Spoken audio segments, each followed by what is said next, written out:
I stared at my mother's text message, my coffee growing cold beside my laptop. "We need your help," it read. "Please call us." 3 years earlier, I had stood in my childhood home as my sister uttered those cutting words.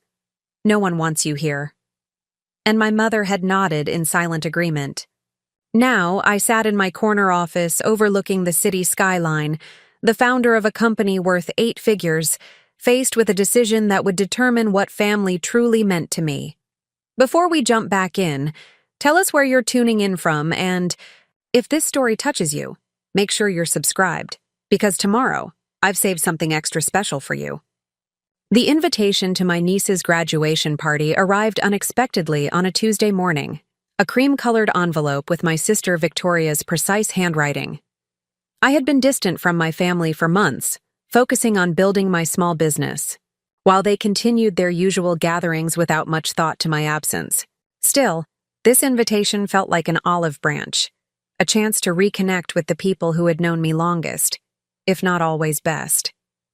I spent more time than I'd like to admit choosing the right gift. Ella had always been interested in photography, so I found a vintage film camera in pristine condition, along with a leather case engraved with her initials. It was expensive, but I could finally afford such gestures after 2 years of relentless work building my marketing consultancy. I was proud of what I'd accomplished, going from a cramped apartment office to a team of 5 with clients across the country. The Sunday of the party arrived with perfect June weather, sunlight filtering through trees that lined my sister's suburban street. I parked between a Mercedes and a BMW. My brother-in-law Richard came from money and had done well in commercial real estate. My modest sedan, while new, looked out of place. I reminded myself that I wasn't there to compare financial standings, but to celebrate Ella's achievement and perhaps mend some family bridges. The front door was unlocked, voices and laughter flowing from the backyard. I made my way through the house, noting the new furniture, the updated kitchen. Success looked good on Victoria. It always had. As her younger sister, I had grown up in her shadow, watching as she effortlessly achieved everything our parents valued: prestigious college, successful husband, beautiful home, 2 well-behaved children. My path had been less linear, with false starts and changes in direction that my family had viewed with thinly veiled disappointment. "Look who finally showed up," Victoria said as I stepped onto the back patio. Her tone was light, but there was an edge to it that immediately put me on guard. Ella spotted me and rushed over, her graduation cap still perched on her head. "Aunt Claire, you made it!" Her genuine excitement eased some of my tension. "I wouldn't miss it," I said, handing her the carefully wrapped package. "Congratulations, sweetheart." My mother approached, offering a brief hug.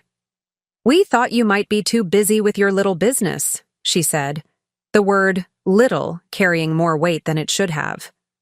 "It's keeping me busy, but I'm managing," I replied, determined to maintain positivity. "We just signed 2 new clients last week."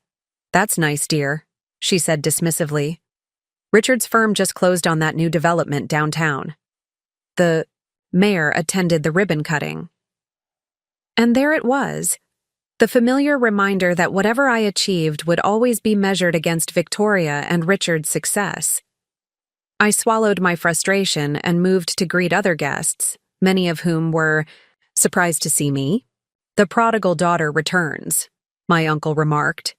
Not unkindly, but with enough emphasis to suggest my attendance was unexpected.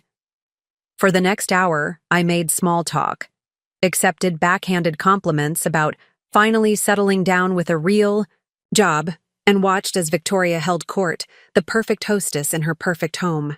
I reminded myself that I was there for Ella, focusing on her excitement about college in the fall.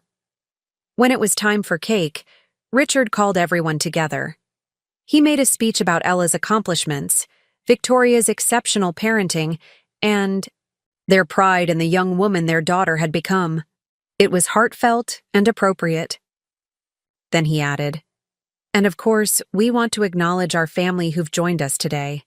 especially those who manage to fit us into their busy schedules. Several eyes turned toward me, and I felt my cheeks warm. The comment was unnecessary, pointed. I maintained my smile, refusing to show how much it stung. After the cake, I helped clean up, carrying plates to the kitchen where Victoria was loading the dishwasher. "You didn't need to bring such an expensive gift," she said without looking up. "It seems excessive." "I wanted to get her something special," I replied. "She's always loved photography." "Well, it makes the other gifts look inadequate," Victoria continued. "That's always been your problem, Claire. You have to make a statement instead of just fitting in." I set down the plates carefully, taking a breath before responding. It wasn't about making a statement. It was about giving my niece something meaningful. Victoria straightened, finally meeting my eyes. "Is that why you've been absent for months? Because you're so concerned with being meaningful?" "I've been building a business, Victoria. It takes time and energy." "We all have demands on our time," she countered. "Richard works 60-hour weeks and still makes it to family dinners. Mom and Dad aren't getting any younger, you know." The guilt trip was familiar territory, but this time, something in me refused to accept it. My work matters to me. I'm creating something from nothing, without the advantages Richard had starting out. Victoria's eyes narrowed.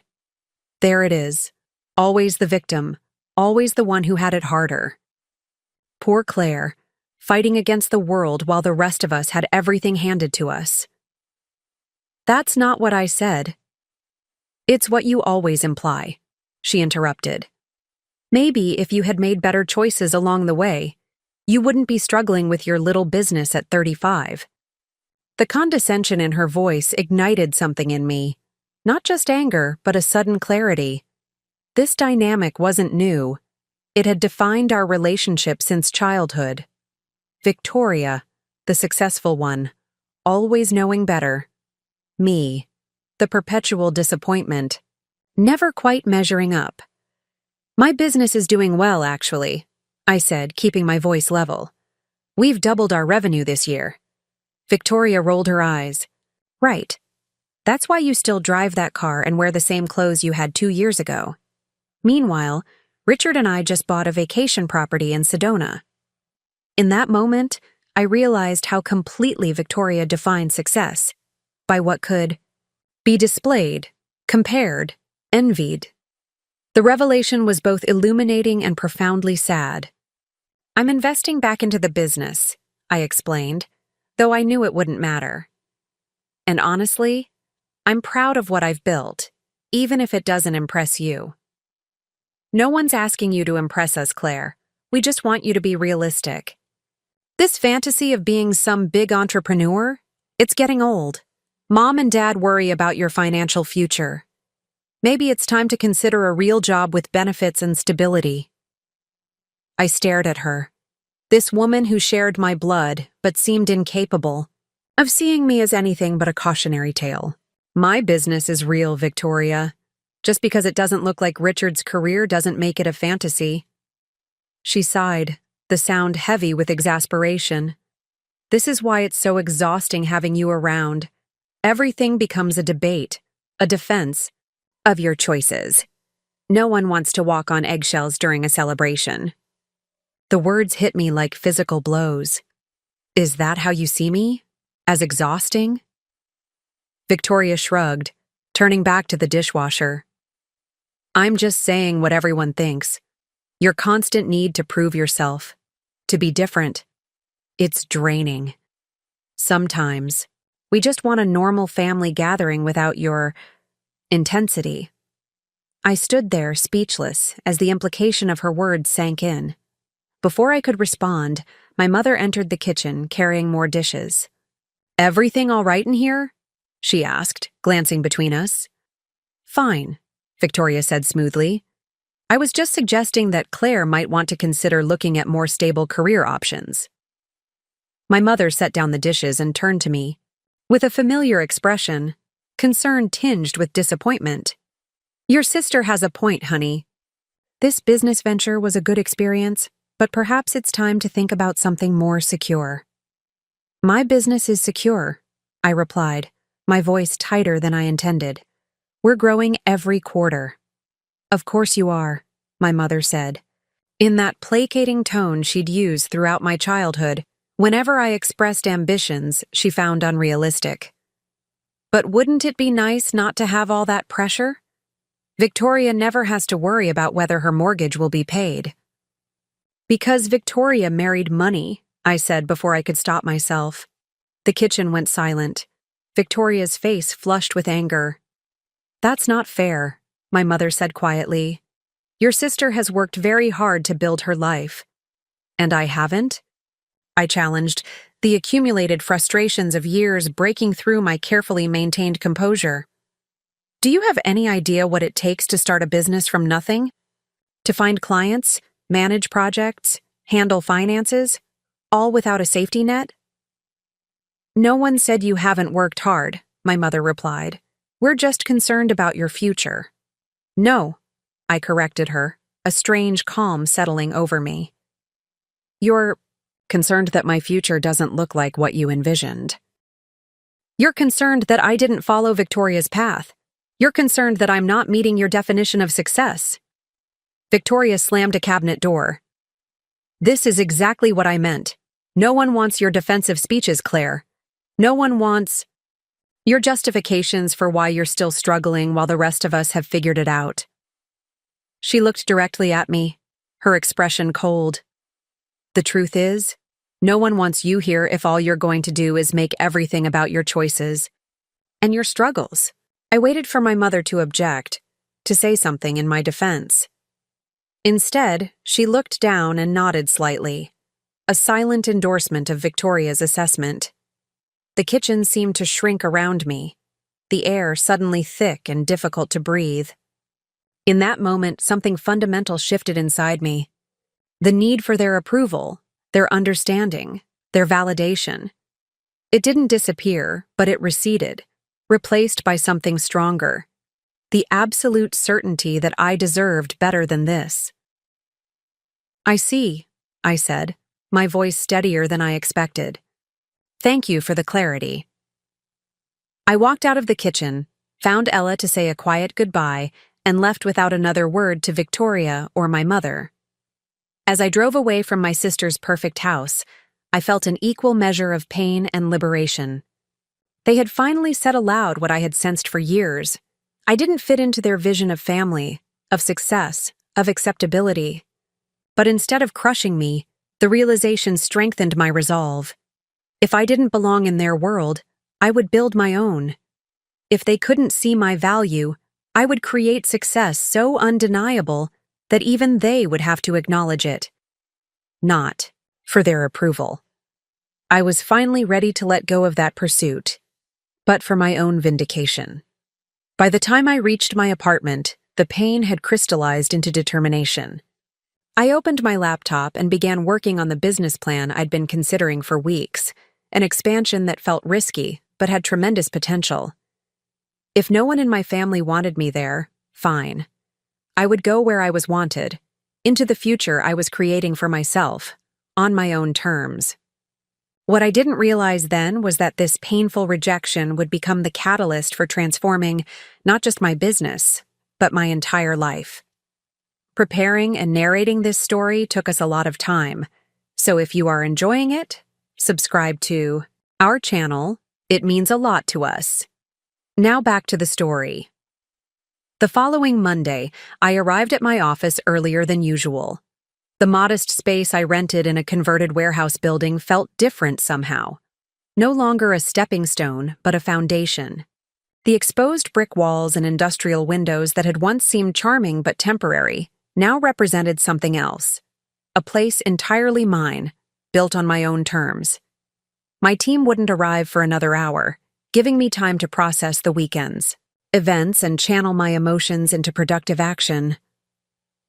I opened my laptop and reviewed the expansion plan I'd worked on late into the night after leaving Victoria's house. In the harsh light of morning, the strategy still held up. Ambitious, but achievable if I was willing to take calculated risks. My phone buzzed with a text from my mother. "We need to talk about yesterday. Call me when you can." I set the phone face down on my desk without responding. Any conversation now would only cycle through familiar patterns. Her gentle admonishments about my sensitivity, subtle suggestions that I should apologize for disrupting Ella's celebration, and inevitable comparisons to Victoria's more agreeable nature. I needed distance from that dynamic to focus on what mattered now. By the time my team arrived, Zoe, my first hire and now creative director, Marcus, our client relations manager, and twin brothers Devin and Dallas, our design specialists. I had mapped out a 6-month growth strategy that would require all of us to stretch beyond our comfort zones. "Good weekend?" Zoe asked, settling at her desk across from mine. "Illuminating," I replied, keeping my tone neutral. "Actually, I need to talk to everyone this morning.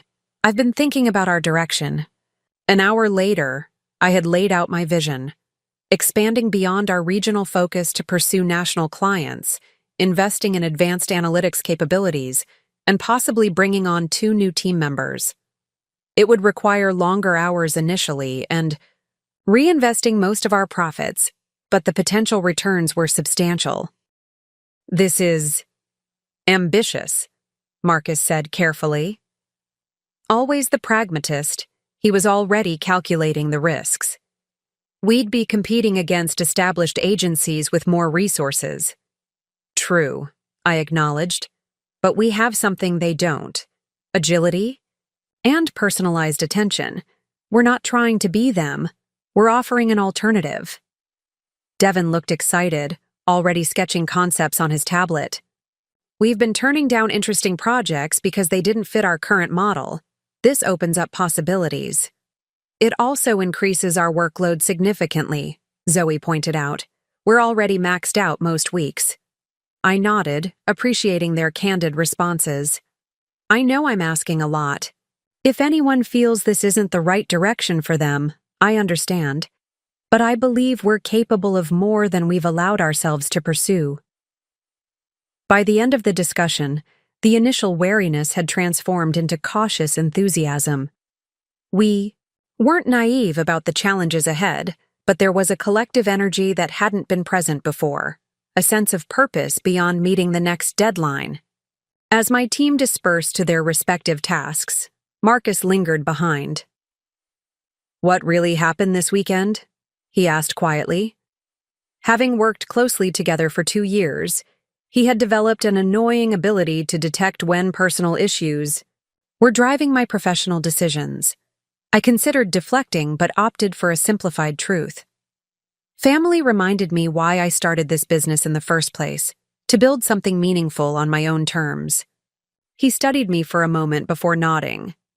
"Just make sure we're expanding for the right reasons.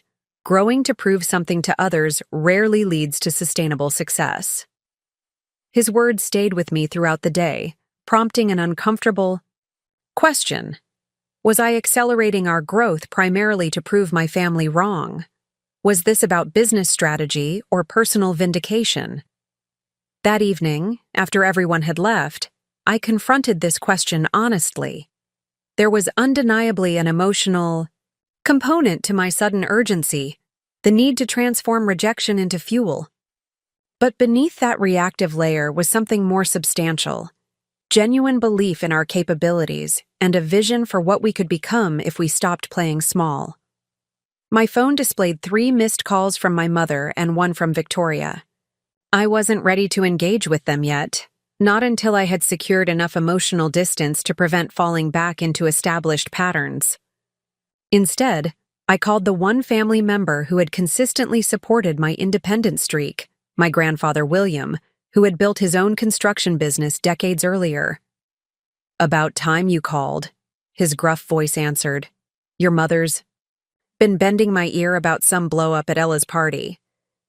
"I'm sure she has," I replied, unable to suppress a smile despite everything. At 84, Grandpa Will remained refreshingly direct. "Let me guess. She didn't mention telling me to Give up my business? Something about you being overly sensitive and Victoria just trying to help, he confirmed. Load of nonsense if you ask me. How's that company of yours doing? For the next half hour, I shared both my business expansion plans and an honest account of what had transpired at the party. Unlike the rest of my family, Grandpa Will listened without immediately offering judgments or solutions. Your mother and sister, he said finally. They value certainty over possibility. Always have. It's why they can't understand what you're building. The outcome isn't guaranteed. His assessment was simple but profound. Victoria's path, college, marriage, motherhood, had followed a clear, socially approved trajectory with predictable rewards. My journey involved consistent uncertainty, the possibility of failure, and rewards that weren't always visible or immediate. The hardest part of building something, Grandpa Will continued, isn't the work itself. It's tolerating the doubt, from others and from yourself. Most people will choose security over potential any day. That doesn't make them wrong, just different from folks like you and me. So what do I do about them? I asked, the question that had been circling in my mind since I'd walked out of Victoria's kitchen. About your family? Nothing for now, he said. Focus on your business. Build something you're proud of, not to prove them wrong, but because it's what you're meant to do. The rest will sort itself out in time. They don't believe in me, Grandpa. Doesn't matter, he replied firmly. Do you believe in yourself? Because that's the only opinion that counts in the end. After our call, I felt more centered than I had since the party. Grandpa Will had given me permission to prioritize my vision over my family's approval, something I had intellectually understood but emotionally struggled with my entire life. The next morning, I finally texted my mother, "Need some time to focus on work. I'll reach out when I'm ready to talk." Then I silenced notifications from both her and Victoria, creating the space I needed to channel my energy into productive action. The following weeks passed in a blur of strategic planning, client meetings, and late nights. I poured myself into expanding our business, not out of spite, but with genuine conviction about what we could achieve. The rejection I'd experienced became less about my family's words and more about the opportunity they had, inadvertently created, pushing me to fully commit to my path without the safety net of their approval. We landed our first national client in August, a mid-sized tech company looking to refresh their brand identity.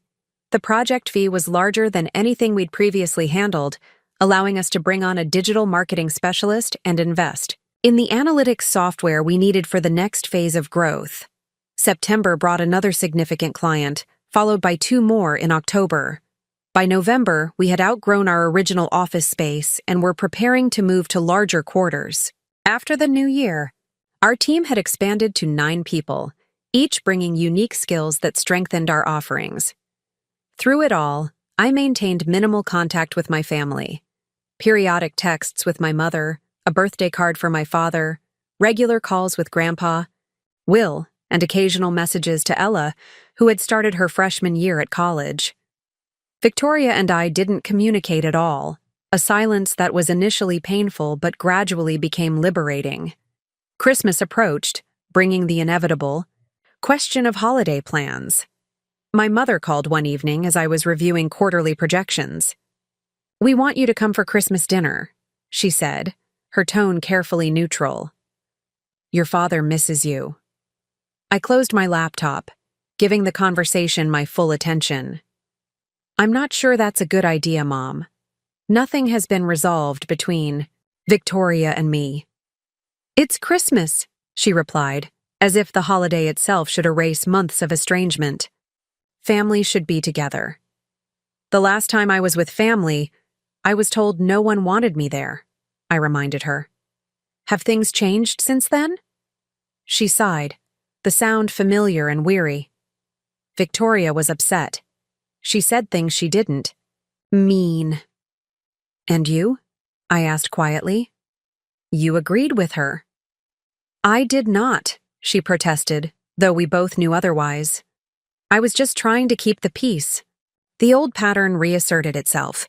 Victoria's behavior excused, my reactions problematized, my mother positioning herself as the neutral peacekeeper rather than acknowledging her role. "Mom," I said carefully, "I've spent months building something important to me without family support. I'm not ready to pretend everything's fine for the sake of a Christmas photo." "So you're punishing us," she concluded, falling back on a familiar characterization of my boundaries as vindictive rather than protective. "I'm prioritizing my well-being," I corrected her. "I'll see Dad separately. Maybe lunch next week." After we hung up, I felt a complex mixture of emotions.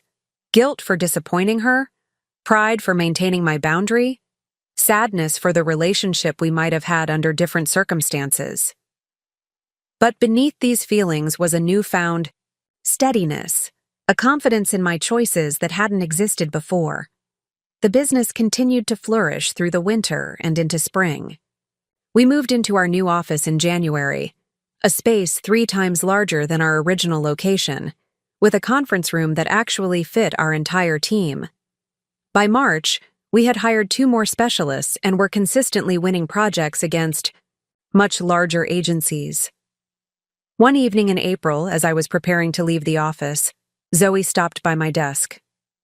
"Have you seen this?" she asked, sliding a business magazine across my desk, open to a feature on regional entrepreneurs. There, in glossy print, was a profile of me and the agency, highlighting our rapid growth and innovative approach to client relationships. The photo showed me standing in our new office, the team visible in the background, a visual representation of everything we'd built over the past year. "They're calling us one of the fastest-growing agencies in the region," Zoe said, grinning. "Pretty good for a little business, wouldn't you say?" I stared at the article, remembering my mother's dismissive words at Ella's graduation party. A little business. Now that business employed 11 people, served clients across the country, and had just been recognized in a prominent publication. The irony wasn't lost on me.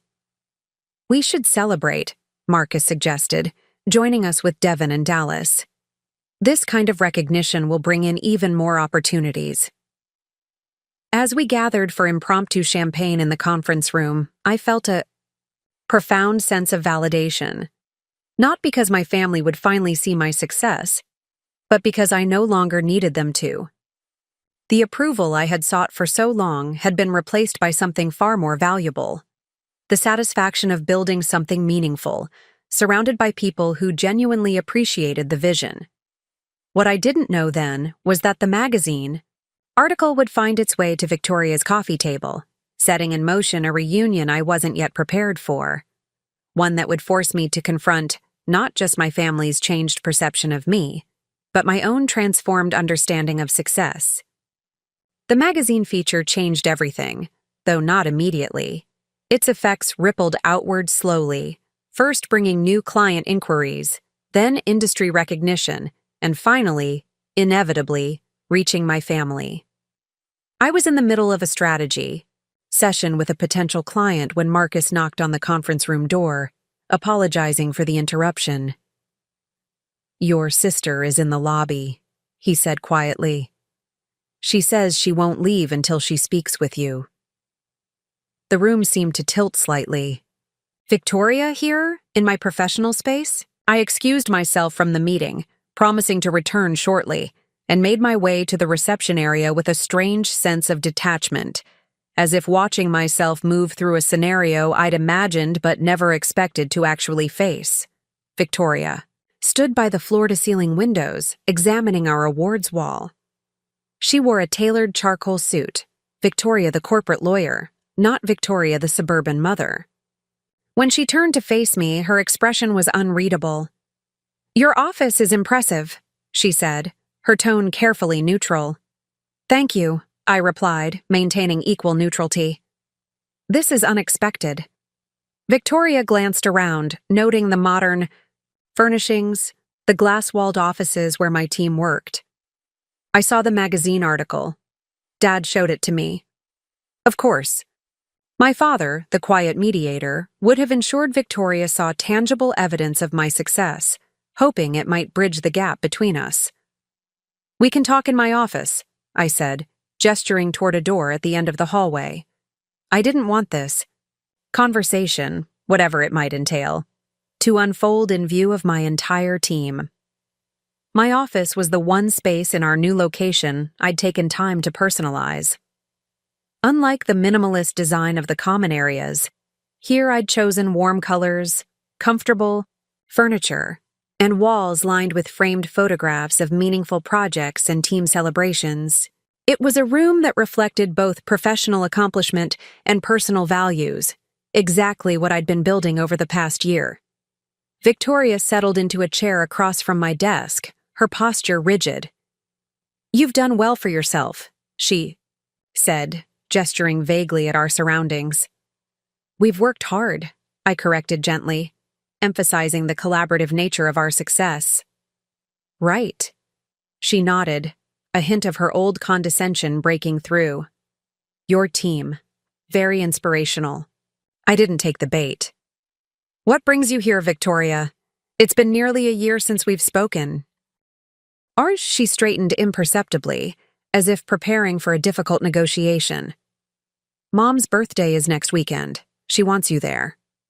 "And you're her messenger?" "I volunteered," she replied, surprising me. "I thought you might be more likely to consider it if I asked in person." I studied my sister, this woman I'd grown up with yet never truly understood. Was this an olive branch or merely family obligation? Her expression revealed nothing. "Why now?" I asked. "What's changed since Ella's graduation?" Victoria sighed, some of her rigid composure dissolving. "You have, apparently, the business, the magazine feature. Dad won't stop talking about it." And there it was. The truth I hadn't wanted to acknowledge. My family's renewed interest coincided precisely with external validation of my success. Not when I was struggling to build something from nothing. Not during the months of 80-hour work weeks and financial uncertainty. Only now, when industry recognition made my achievements impossible to dismiss. "So I'm welcome back now that I've proven myself?" The words emerged sharper than I'd intended. Victoria had the grace to look uncomfortable. "That's not fair." "Isn't it?" I leaned forward, the accumulated hurt of years finding its voice. "You told me no one wanted me there." Mom agreed. "Now that my little business has been featured in a magazine, suddenly I'm invited to family gatherings." "You're twisting things," Victoria protested, but without her usual confidence. "I said things I shouldn't have, yes. I was frustrated. You always had to be different, to challenge everything, to make everything so difficult." "Being authentic isn't the same as being difficult," I replied. "I chose a different path than you did. That doesn't make it less valid." Victoria was silent for a moment, looking around my office with new attention. Her gaze lingered on a photograph of my team celebrating our first national client win. "You really built all this yourself, didn't you?" The question seemed genuine, without the skepticism or condescension I'd grown accustomed to. For the first time, Victoria was seeing me, not as her annoying younger sister who couldn't conform, but as someone who had created something substantial through vision and perseverance. "With my team," I corrected again. "But yes, this is what I've been trying to explain to you and Mom for years. This is what I wanted to build, even when it seemed impractical or risky." Victoria nodded slowly. "I didn't get it," she admitted. "The uncertainty, the lack of structure, it seemed irresponsible." "Because it didn't follow your playbook." "Because it scared me," she said quietly. The admission hung between us, unexpected and strangely vulnerable. "Watching you risk everything for something that might never succeed. It was like watching someone walk across a tightrope without a net. I couldn't understand why anyone would choose that." Her honesty caught me off guard. In all our years of conflict, Victoria had never acknowledged fear as the underlying emotion behind her judgment. She had always presented her choices, the traditional career, the stable marriage, the prescribed life milestones, as objectively superior, not as personally necessary for her own sense of security. Risk looks different depending on where you're standing, I said after a moment. For me, the greater risk would have been not trying, never knowing what might have been possible. Victoria seemed to consider this, turning the concept over in her mind. Mom doesn't understand that, she said finally. She never will. Security is everything to her, emotional, financial, social. Your choices felt like a rejection of everything she values. I wasn't rejecting her values. I was honoring my own. I know that now, Victoria conceded. Seeing all this, she gestured around the office, makes it clear that you weren't just being stubborn or rebellious. You were building something that mattered to you. The acknowledgement, however belated, felt significant, not because I still needed her approval, but because it represented a shift in how she perceived me, from problematic family member to successful professional in my own right. So what happens now? I asked. We pretend the last year never happened? Act like one family dinner can erase everything that was said? Victoria shook her head. I'm not suggesting we pretend anything. What happened at Ella's party was real. The things I said, they were cruel, but they were honest in that moment.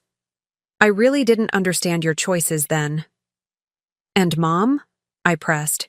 Has her perspective changed, or does she just want a harmonious birthday because it looks better? To have the whole family there. Victoria hesitated, confirming my suspicion. She's trying, she offered finally. In her way. She's kept every article about your company, you know. The local business journal piece, the industry newsletter mention, now the magazine feature. She has a folder. The image was so unexpected. My mother collecting evidence of the success she had dismissed as impossible, that I didn't immediately know how to respond. There was something both touching and troubling about it, as if my worth had to be externally validated before she could recognize it. That doesn't undo what happened, I said finally. No, Victoria agreed. It doesn't. But it might be a place to start. I looked at my sister, really looked at her, and saw something I hadn't noticed before. Beneath the polished exterior and practiced confidence was uncertainty, perhaps even regret. Victoria had always seemed so sure of herself, so convinced of her rightness, that I had never considered she might harbor doubts about the very certainties she had used to judge me. I need to think about it, I said honestly. Mom's birthday isn't just about her, it's about what kind of relationship we're all willing to build going forward. I'm not interested in conditional acceptance based on my financial success. Victoria nodded. That's fair. She stood to leave, then paused. For what it's worth, I am sorry. Not just because you proved me wrong, but because I should have supported you regardless of whether your business succeeded or failed.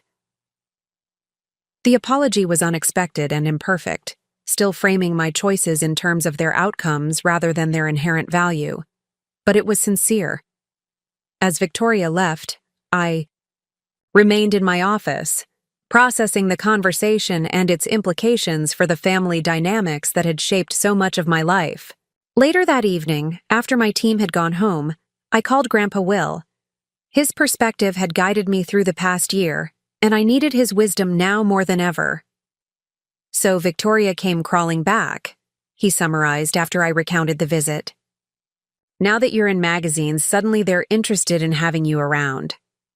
That's what it feels like, I admitted. But she did apologize in her way. His skepticism was audible. The question isn't whether she's sorry, it's whether anything has fundamentally changed. Will they respect your choices even if the business hits hard times? Will they value your perspective even when it contradicts theirs? These were the essential questions, cutting through surface appearances to the core issues. The past year of separation from my family had been painful but clarifying. I had built a life aligned with my values, surrounded by people who respected my vision. Reintroducing family dynamics that had consistently undermined my confidence and questioned my judgment could threaten that hard-won equilibrium. "What would you do?" I asked him. "Doesn't matter what I'd do," he replied. "But I'll tell you this. Forgiveness isn't the same as forgetting. You can choose to re-establish a relationship without pretending the hurt never happened. You can set terms for how you're willing to be treated going forward." His words resonated deeply. The choice wasn't binary, complete estrangement or total reconciliation. There was a middle path where I could cautiously rebuild connections while maintaining the boundaries necessary for my well-being. "They'll test those boundaries," Grandpa Will warned, as if reading my thoughts. "Not maliciously, maybe, but out of habit. Old patterns die hard." "I know," I acknowledged. "But I'm stronger now. I've proven to myself what I'm capable of, even without their support or approval." "That's the real victory," he said quietly. "Not the magazine feature or the fancy office. The fact that you know your own worth now, regardless of whether they recognize it." After our call, I sat in my darkened apartment, considering the choices before me. The hurt inflicted at Ella's graduation party hadn't disappeared, but neither had the lifetime of shared history that preceded it. My mother's birthday presented an opportunity, not to erase the past, but to potentially begin writing a different future. I pulled out my phone and composed a text to Victoria. "Still thinking about Mom's birthday. If I come, we need to have an honest conversation first, all of us. No pretending, no dismissing what happened. Real acknowledgement and commitment to change." Her response came quickly. "I'll make it happen. Thank you for considering it." As I set down my phone, I realized that the choice to re-engage with my family wasn't about forgiveness or vindication. It was about determining whether relationships that had once diminished me could evolve into connections that honored the person I had become, successful not just by external metrics, but by the standard that mattered most: building a life authentic to my own values and vision. What I couldn't have anticipated was how this tentative reconciliation would be tested by an unexpected crisis, one that would reveal whether my family's renewed interest was truly about reconnection or merely a response to my newfound success. 3 days before my mother's birthday, I found myself sitting in the sunroom of my parents' house, surrounded by the people who had both shaped and wounded me. The afternoon light filtered through sheer curtains, casting gentle shadows across familiar furniture. Nothing had changed in this space since I'd last visited. The same floral upholstery, the same carefully arranged family photos, the same sense of ordered domesticity my mother had always prized. Yet everything had changed, including me. My father sat beside my mother on the love seat, his hand occasionally patting hers in a gesture of reassurance.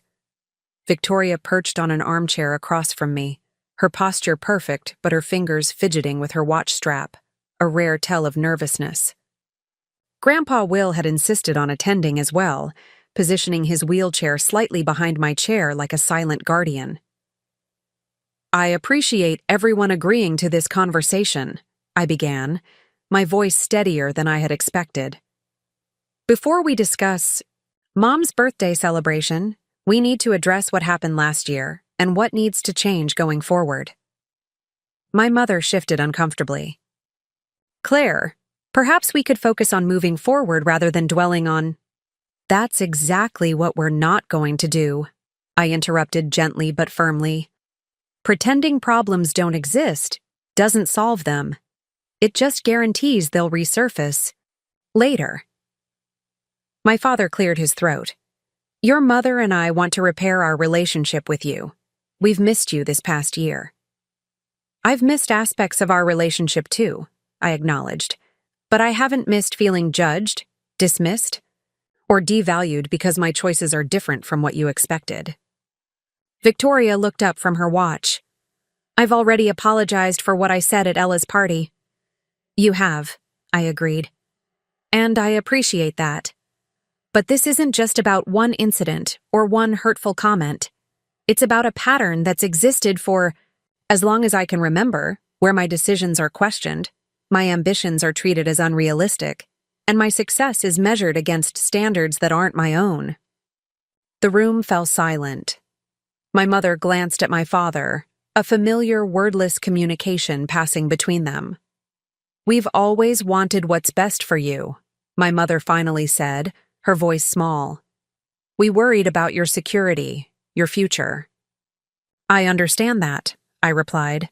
But there's a difference between concern and control, between offering guidance and imposing expectations.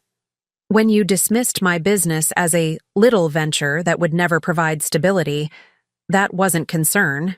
It was judgment based on a limited definition of success. My father leaned forward. Your business has clearly thrived, Claire. We couldn't be prouder of what you've accomplished. His words, though well-intentioned, highlighted the core issue. That's part of the problem, Dad. Would you be proud if the business had remained small but fulfilled me? Would you be proud if I'd chosen a completely different path that made me happy, but didn't result in magazine features and financial success?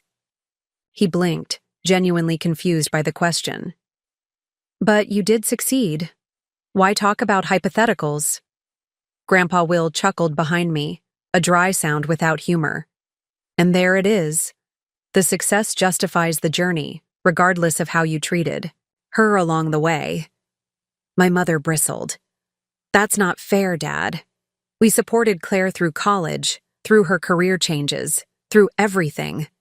Financial support isn't the same as emotional support, I pointed out. You helped pay for my education, yes. But you questioned every decision that didn't align with your vision for my life. You compared me to Victoria constantly. You treated my independence as rebellion rather than self-determination. Victoria surprised me by nodding slowly. She's right, Mom. We all did that. Me, especially. My mother's eyes widened at this unexpected alliance. I never meant to make you feel... She trailed off, unable to complete the thought. Less than, I suggested. Inadequate? Like the family disappointment? Tears welled in her eyes.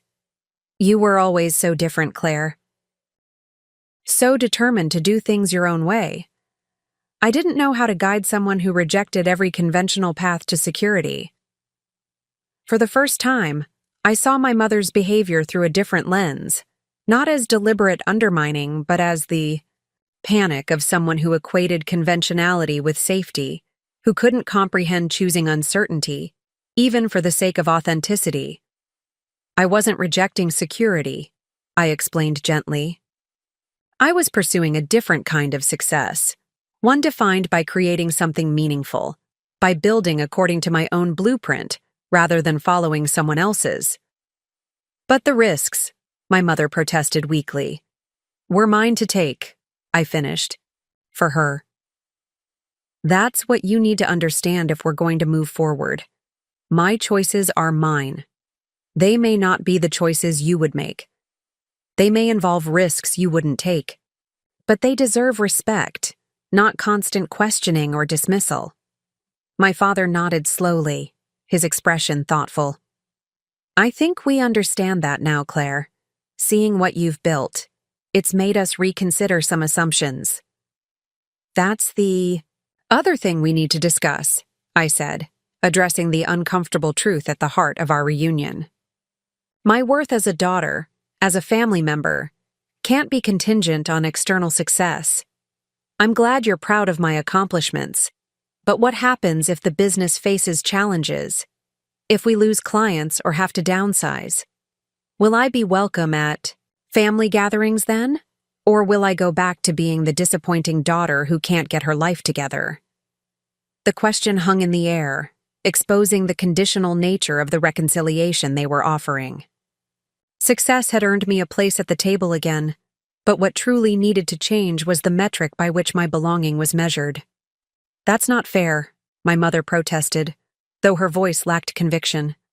"We love you regardless of your business." "Do you?" I challenged gently. Victoria made it very clear that no one wants me here when I was still building, still struggling. The invitation back into the fold came only after public recognition validated my choices. Victoria looked genuinely uncomfortable.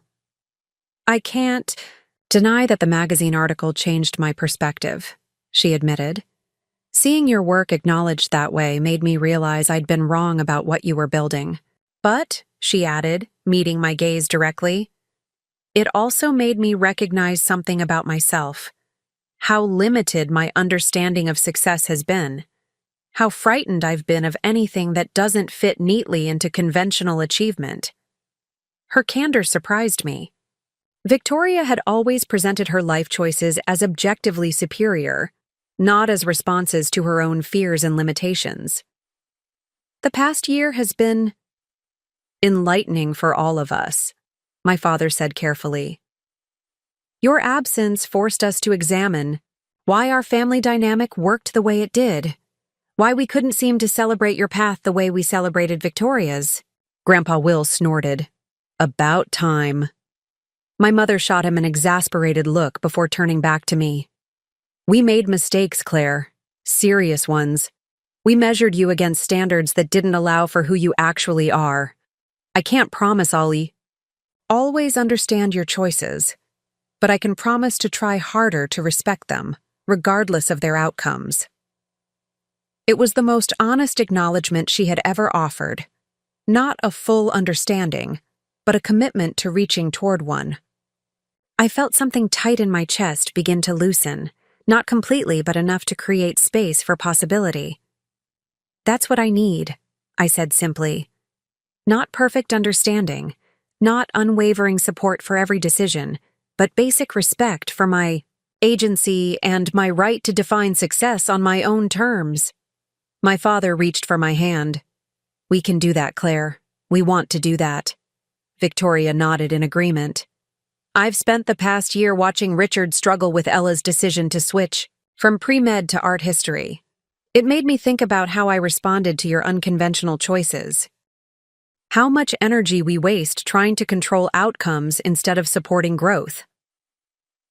The conversation continued for nearly 2 hours, moving from past hurts to future intentions. We established boundaries and expectations for rebuilding our relationships, not instantly or completely, but gradually and with conscious attention to the patterns that had damaged trust. By the time we finished, the afternoon light had shifted to early evening. My mother rose, looking emotionally drained, but somehow lighter. "Will you come to my birthday dinner on Saturday?" she asked quietly. "Yes," I replied. "As we agreed. No pretense, no pressure, just an honest attempt at a new beginning." She nodded, relief evident in her expression. As everyone prepared to leave, Grandpa Will signaled for me to wheel him onto the front porch. Once we were alone, he looked up at me with a mixture of pride and concern. "You handled that well," he said, his weathered hands resting on the arms of his wheelchair. "But remember what I said about old patterns. They'll slip back into familiar dynamics without even realizing it. Stay vigilant." "I will," I promised. "I'm not the same person who left here a year ago. I know my worth now, with or without their validation." He nodded approvingly. "That's my girl. Success isn't what you've built out there." He gestured vaguely toward the city where my office stood. "It's what you've built in here," he tapped his chest. "The courage to live authentically, even when it costs you something." As I drove home that evening, I reflected on how completely my life had transformed in a single year. From the painful rejection at Ella's graduation to the tentative reconciliation in my parents' sunroom, the journey had been less about proving my family wrong and more about proving myself right, about the possibilities that open when you honor your own vision despite others' doubts.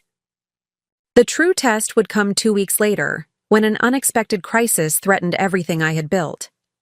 The economic downturn that had been lurking on the horizon suddenly accelerated, sending shockwaves through industries nationwide. Two of our largest clients froze their marketing budgets indefinitely, while a third canceled their contract outright, citing internal restructuring. Within a single week, we lost nearly 40% of our projected annual revenue. The expansion plans we'd been developing had to be immediately shelved. Worse, if we couldn't secure new clients quickly, we faced the possibility of layoffs, dismantling the exceptional team we'd so carefully assembled. As I sat in my office late one evening, reviewing contingency plans and budget projections, my phone rang. It was my mother. "Your father and I just heard about the economic situation," she said without preamble. "We're worried about how it might affect your business." My stomach tightened. Here it was, the test Grandpa Will had warned about. Would my family's renewed respect disappear at the first sign of struggle? Would they view this setback as confirmation of their original doubts about my path? "It's challenging," I admitted, deciding to be forthright rather than defensive. "We've lost some significant contracts. We're having to recalibrate our plans." A pause, then, "What can we do to help?" The question was so unexpected that for a moment I couldn't respond. No suggestions to find a real job with more security. No reminders about the risks I had chosen to take. Just a simple offer of support. "Actually," I said carefully, "Dad's connections in the manufacturing sector might be valuable right now. We're pivoting to focus on industries less impacted by the downturn, and his insight could help us identify potential clients." "I'll have him call you tomorrow," she promised. "And Claire? This doesn't change anything. Not for us, not anymore. Whether your business is featured in magazines or facing challenges, you're still building something brave and true to yourself. We see that now, those words, more than the magazine feature, more than the impressive office, more than the financial success, represented the real victory. Not external validation of my choices, but the recognition that their value transcended their outcomes. The road ahead would be difficult. The economic challenges were real, requiring difficult decisions and strategic pivots. But I would face them with both the confidence built through past success and the wisdom gained through adversity. More importantly, I would face them knowing that my worth, as an entrepreneur, as a daughter, as a human being, was not contingent on perpetual triumph, but rooted in the courage to pursue an authentic path, regardless of where it led. As I hung up the phone, I realized that the true richness I had gained over the past year wasn't financial at all.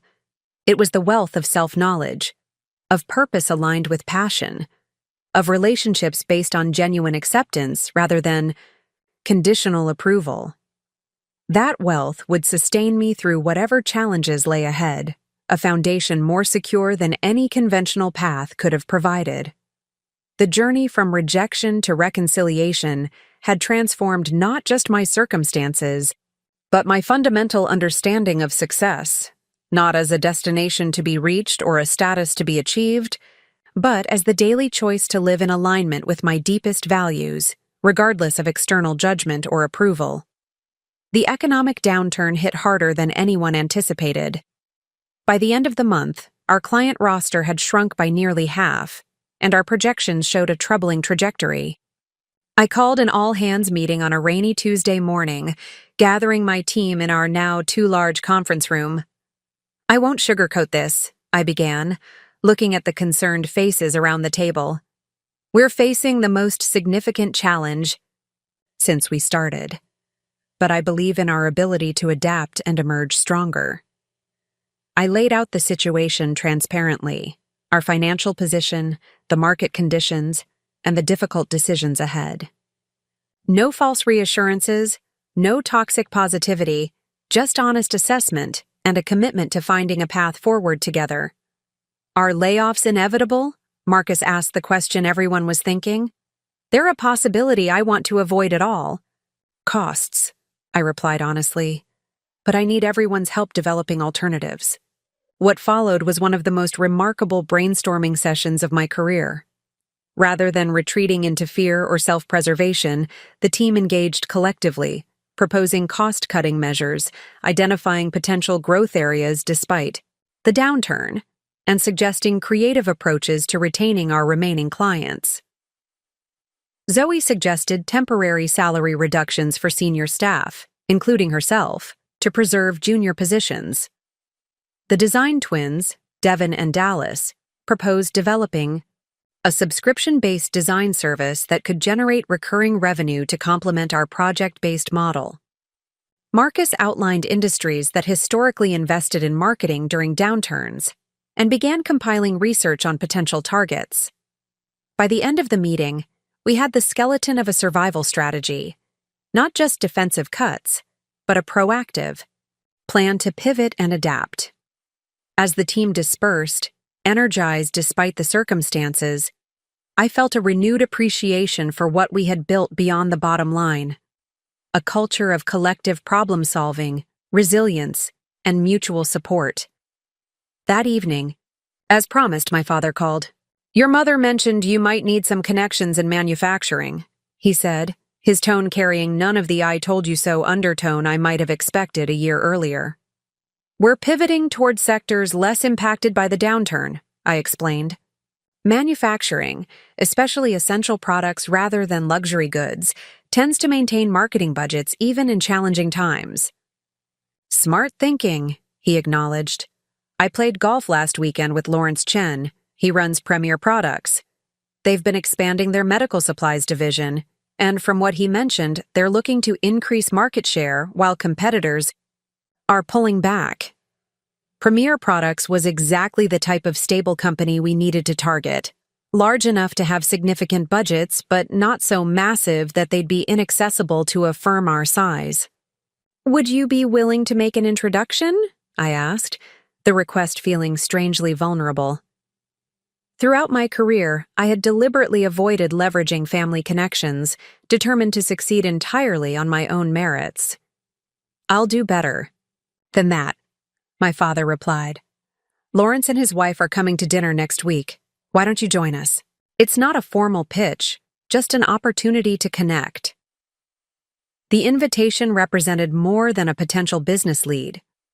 It was my father offering support in the way he knew how, without attempting to take over or undermine my autonomy. Year ago, I might have refused on principle, viewing the assistance as confirmation that I couldn't succeed independently. Now, I recognized it as precisely what successful business owners do: leverage networks and relationships while maintaining ultimate responsibility for results. "I'd appreciate that," I said sincerely. "Thank you." My father's voice softened. "I'm proud of how you're handling this setback, Claire. Many entrepreneurs would panic or give up when faced with these kinds of challenges." His praise focused on my resilience rather than exclusively on my previous success, felt like a tangible sign of our evolving relationship. The dinner with Lawrence Chen proved productive beyond my expectations. Rather than forcing a business conversation, I focused on genuine connection, discovering shared interests in architectural preservation and distance running. By the end of the evening, he had suggested a meeting with his marketing director to discuss their upcoming product launches.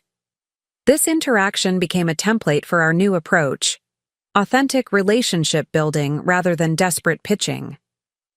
I reached out to Grandpa Will's old construction contacts, attended industry events in sectors we hadn't previously targeted, and encouraged team members to activate their own networks.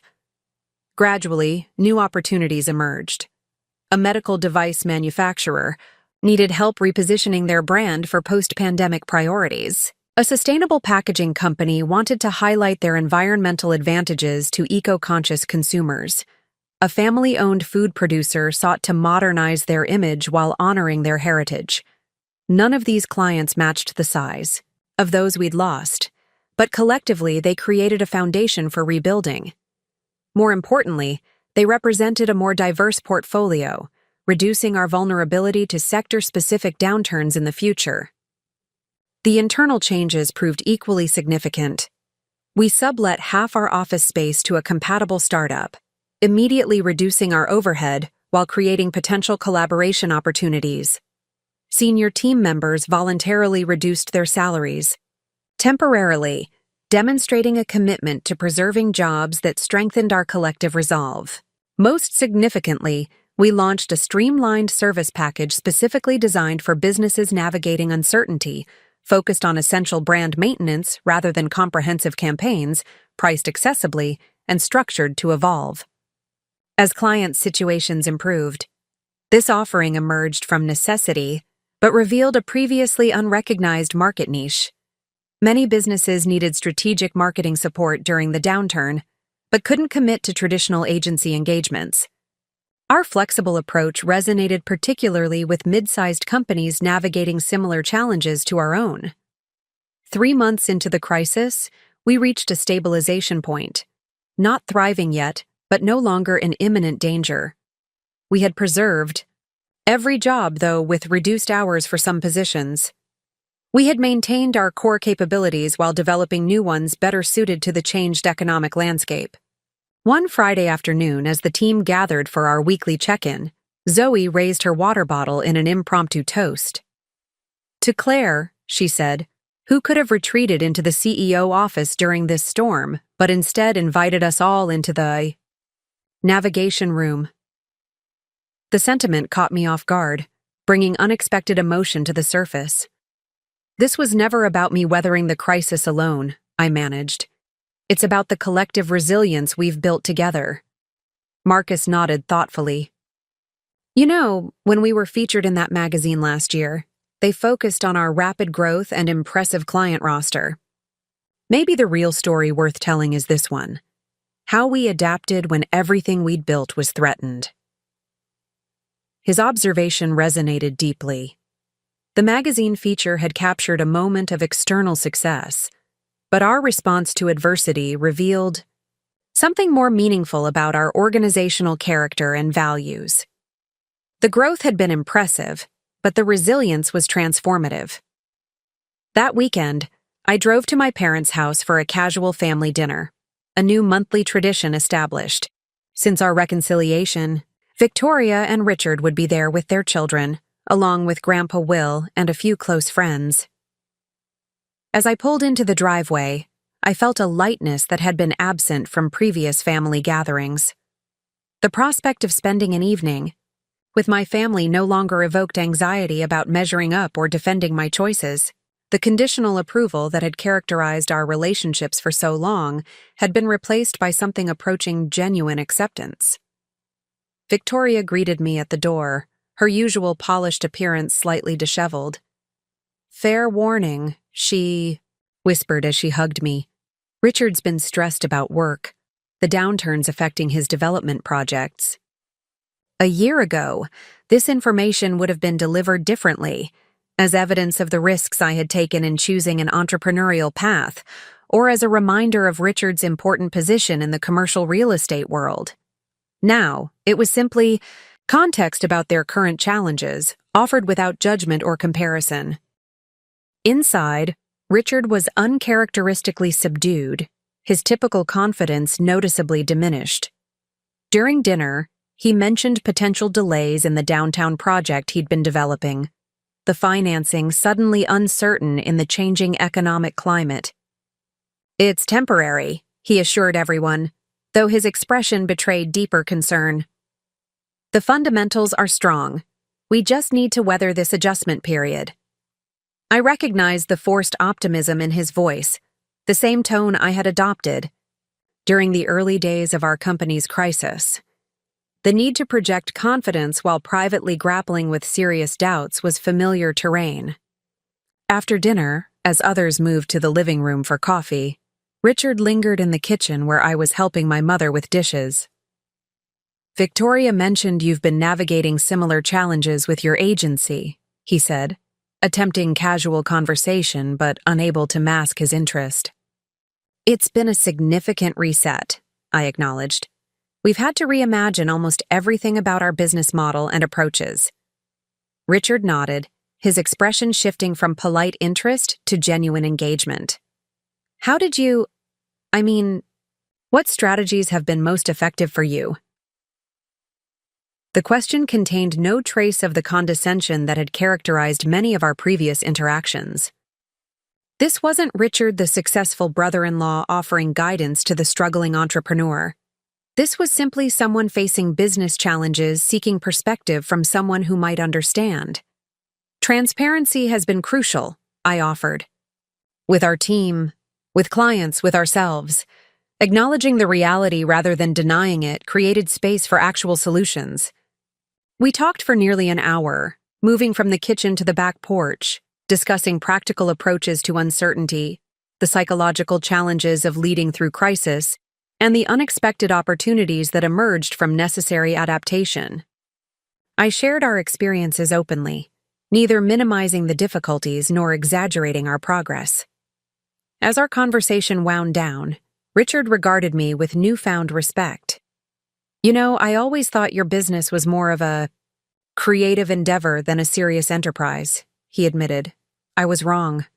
The way you've navigated this situation demonstrates real business acumen. Rather than feeling vindicated by his acknowledgement, I felt a strange compassion. Richard's narrow definition of serious enterprise had limited his understanding not just of my work, but potentially of his own. Success had come easily to him through traditional channels, perhaps denying him the growth that comes from navigating uncertainty and reinvention. Every business faces moments of reinvention, I told him. The ones that survive long-term are those willing to question their fundamental assumptions when circumstances demand it. As I drove home that night, I reflected on how profoundly relationships had shifted. A year earlier, family gatherings had been exercises in defending my choices and deflecting subtle criticism. Now, remarkably, I was the one offering guidance to Richard, the family's established business success story. The economic crisis that had threatened everything I'd built had paradoxically strengthened my position, not financially, at least not yet, but in terms of resilience, adaptability, and inner security. The magazine feature had earned me external validation, but navigating the downturn had provided something more valuable: genuine confidence in my capacity to face whatever challenges emerged. The following Monday brought unexpected news. Lawrence. Chen called personally rather than routing through his marketing department. Claire, I've been impressed with the initial concepts your team presented, he began. We'd like to move forward, but with an expanded scope. In addition to the medical division campaign, we want to discuss a comprehensive brand refresh across all product lines. The project he described would be the largest in our company's history, a 12-month engagement that would stabilize our finances and potentially create opportunities for rehiring at full capacity. That's significant, I replied, maintaining professional composure despite my excitement. May I ask what prompted the expanded vision? Frankly, your approach, Lawrence said. Most agencies we've spoken with are either ignoring economic realities or offering drastically scaled-back services. Your team acknowledged the challenges while still proposing strategic innovation. That's the partnership we need during uncertain times. After we concluded the call, I sat quietly for a moment, absorbing the significance of his feedback. The very constraints that had initially seemed like setbacks, the need to adapt our services, recalibrate our approaches, embrace rather than deny uncertainty, had become our competitive advantage. I gathered the team to share the news, watching their expressions shift from cautious optimism to genuine celebration as I outlined the scope of the Premier Products engagement. This wasn't just a financial lifeline. It was validation of our collective approach to the crisis. This doesn't solve everything, I cautioned, not wanting to create false security. We still need to maintain our diversification strategy and continue developing our streamlined service package for smaller clients. But it creates breathing room to execute our rebuilding plan from a position of greater stability. As the team dispersed, energized by the development, Zoe lingered behind. "You know what this means, don't you?" she asked with a knowing smile. "Beyond the obvious financial implications?" I replied. "It means the story isn't successful company faces setback," she said. "It's company transforms challenge into opportunity." That's a much more compelling narrative for potential clients, for the industry, and for ourselves. She was right. The arc of our story had shifted from simple success followed by struggle to something more nuanced and ultimately more meaningful. The capacity to maintain core values while adapting to changed circumstances, to find opportunity within constraint, to emerge not just intact, but evolved.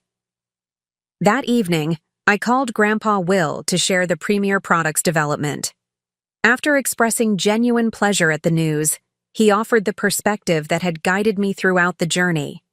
"Remember, Claire, the real measure of what you've built isn't the size of the contracts or the profile of the clients. It's the integrity of the process, creating work that matters in a way that honors your values, regardless of external circumstances." His words crystallized what I had been gradually learning through both success and adversity. True wealth wasn't measured in magazine features or revenue milestones, but in the capacity to navigate life's inevitable fluctuations without compromising essential principles. The path ahead remained uncertain. The economic climate continued to present challenges, and the rebuilt business would differ from what we had initially envisioned. But that uncertainty no longer felt threatening. It had become simply the context within which we exercised our creativity, resilience, and commitment to meaningful work. The rejection I had experienced at Ella's graduation party, painful as it had been, had ultimately catalyzed not just professional success but personal liberation.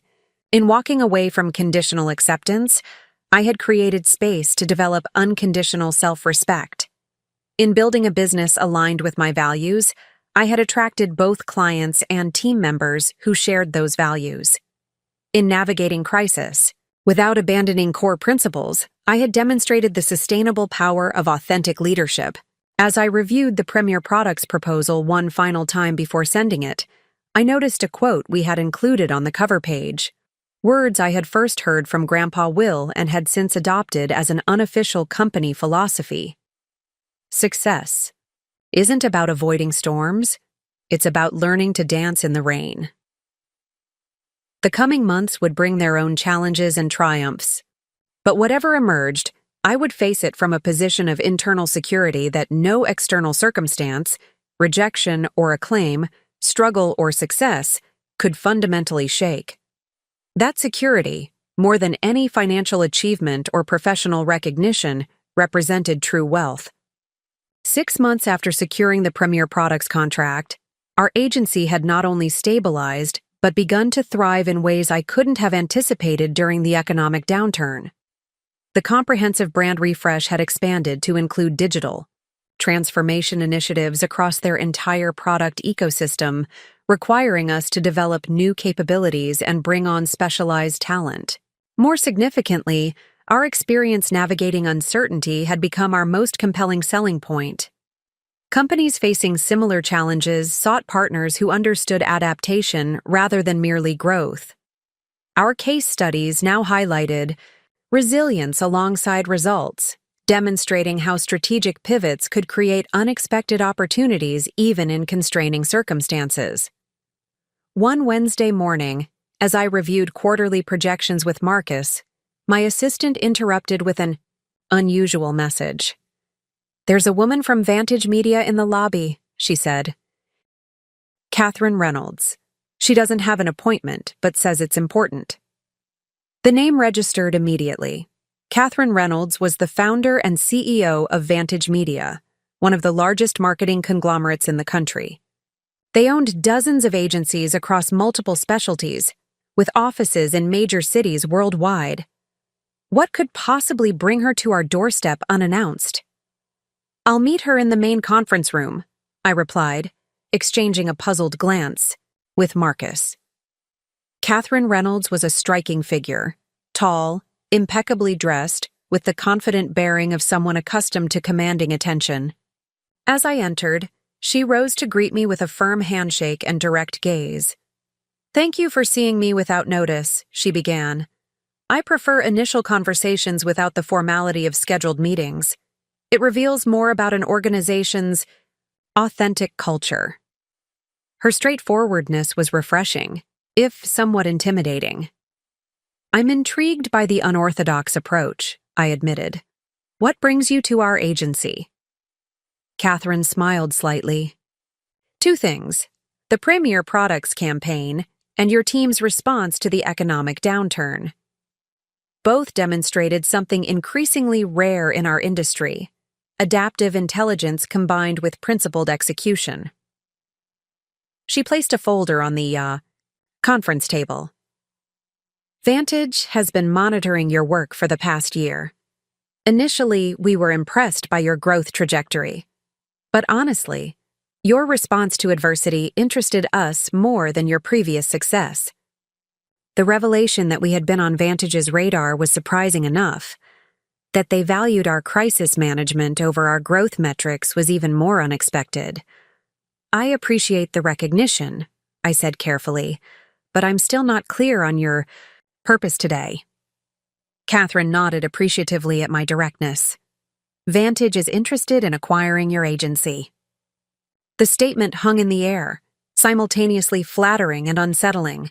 Acquisition by a major holding company represented validation of what we'd built, potentially securing our financial future and expanding our capabilities. It also threatened the independent culture and decision-making autonomy that had allowed us to navigate challenges so effectively.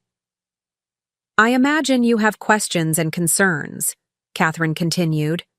"Let me outline our approach. Vantage doesn't absorb agencies into a homogeneous structure. We maintain their distinct identities and leadership while providing resources, infrastructure, and cross-network opportunities." She proceeded to describe financial terms that exceeded anything I might have imagined: an upfront payment that would create significant wealth for me and key team members, followed by earn-out incentives tied to continued growth. The offer represented security, expansion potential, and personal financial transformation in one comprehensive package. "Why now?" I asked when she finished. "Our valuation would have been higher before the downturn." "Precisely," Catherine replied. "Before the downturn, you were one of many growing independent agencies with impressive client rosters. Now you're something rarer, a team that has demonstrated resilience without sacrificing creativity or principles. Vantage can help accelerate growth in numerous agencies. Finding leadership that maintains integrity through adversity is much harder." Her assessment was perceptive and personally affirming. Still, the decision required careful consideration beyond flattering recognition. "I appreciate the offer and your clear articulation of Vantage's interest," I said. "This obviously requires thoughtful evaluation and discussion with my leadership team. How soon do you need a response?" "Take 2 weeks," Catherine suggested, standing to leave. "Evaluate the formal offer in the folder, consult with advisors, and consider what you want for the next chapter of your professional journey. My direct contact information is included." After she departed, I sat alone in the conference room, the folder unopened before me. The acquisition offer represented the culmination of everything I had worked toward: external validation, financial security, expanded opportunities. Yet something held me back from immediate enthusiasm. That evening, I drove to Grandpa Will's house, the folder tucked into my bag.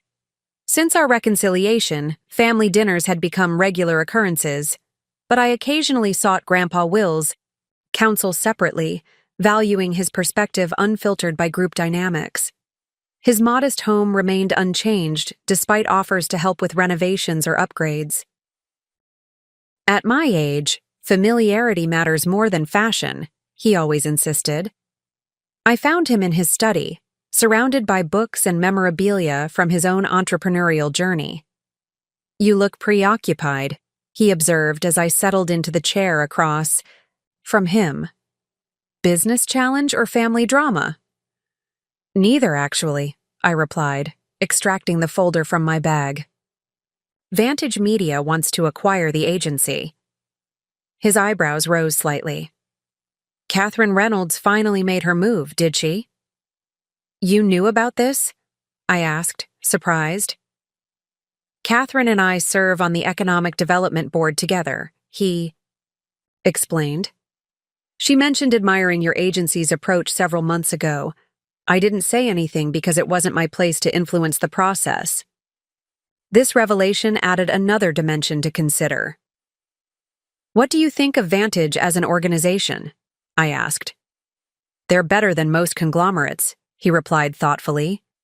Catherine runs a tight ship, but she genuinely values the distinct cultures of the agencies they acquire. Whether that's the right direction for your company depends entirely on what you want for its future, and your own. I opened the folder, sharing the financial terms and operational structure Catherine had outlined.